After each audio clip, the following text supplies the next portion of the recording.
Aduh.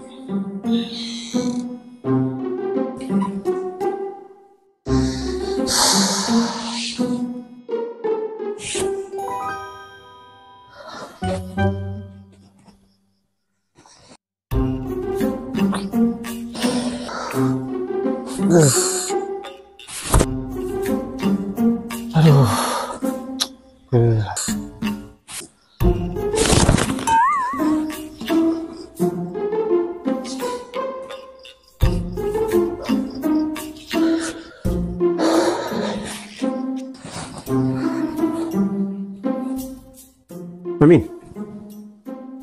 Ya. Sini kejap. Duduk kat sini.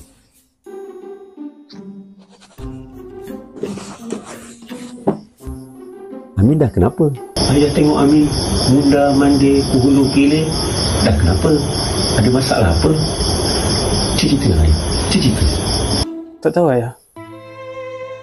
Bila bangun pagi, pergi kerja, balik, jiwa rasa kosong ya. Kadang-kadang tu tak ada masalah pun. Tak tahu kenapa. Kita ni Amin, sebagai orang Islam, kita jangan samakan kehidupan kita macam orang-orang kafir. Mereka tidak ada Allah. Jadi mereka akan guna sebarang cara untuk hilangkan rasa bosan dan boring mereka. Di atas laut, mereka akan duduk di tepi laut, atas gunung. Singkat ada yang ambil jalan singkat, menamatkan riwayat hidup sendiri. Jawapan dari persoalan Amin ini, Allah dah cerita dalam Al-Quran. Untuk hilangkan kebosanan ini, Allah berfirman, ketika dia berdiri, ketika dia duduk, ketika dia berbaring, tidak ada lain yang diingatkan, mereka dia ingat pada Allah. Dan hati dia berkata, Ya Allah, tidak kau jadikan semua ini dengan sia-sia. Langit, bintang, matahari, bulan, bahkan diri kita sendiri ni, Allah cerita, jika kita lihat diri-diri kita ni semua ada tanda-tanda kebesaran Allah. Jadi jangan samakan kehidupan kita macam orang-orang kafir. Ini bukan cara orang Islam.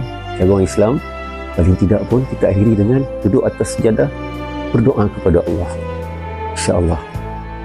Ni ayah nak tanya, dah solat belum ni? Belum. Itulah salah satu punca buatkan kita rasa bosan. Itulah silapnya kita selalu melengah-lengahkan perintah Allah. Itu salah satu punca buatkan kita sering rasa bosan. Dah, pergi solat dulu. Selesaikan hutang dengan Allah SWT. InsyaAllah.